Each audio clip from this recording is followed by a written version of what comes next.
You want to introduce the problem with one person, okay? And you want to make that problem real. See, here's the great thing. When you tell stories, notice I told a lot of stories. Your emotional mind and your logical mind cannot work at the same time unless you're walking, funnily enough.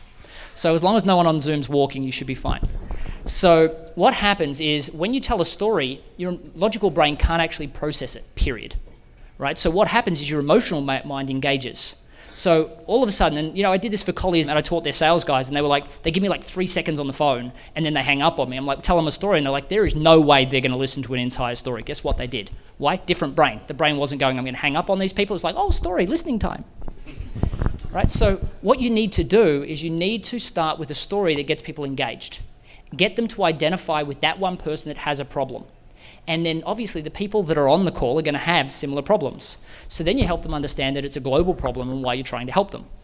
And then talk and speak directly to the problems that they have. Then talk about your passion and why you created what you created. And this has got to come from the heart. One of the major things that I focus on with marketing is most people go, oh, we're a branding expert. We're just going to create these fancy words and that's going to be successful. I mean, I should ask, did anyone here come to Small Business Festival? A couple of hands? Perfect. That got ridiculous amounts of press coverage. Like we were on TV all the time. We got listed by Twitter and Inc. And we had 70 speakers like Ryan Dice, who doesn't speak on many stages for free. We had Jim Cathcart, the #1 speaker in the world, and we had 1,200 people. We only marketed for 20 days. It didn't happen because the product was awesome. It happened because the cause and the people that put it together had a heart for helping small business and they made people understand what that was. Marketing from the heart is the best way to sell. And you need a story that encapsulates that. So what you want to do is you want to talk about how you came up with the idea and why you decided it was you that could make a difference.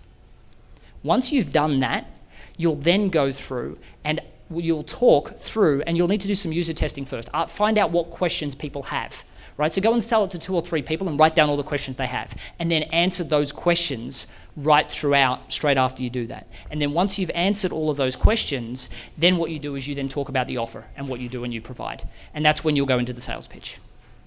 Okay? Now, you'll also want to have a limited time offer or something like that for the people that are actually listening today.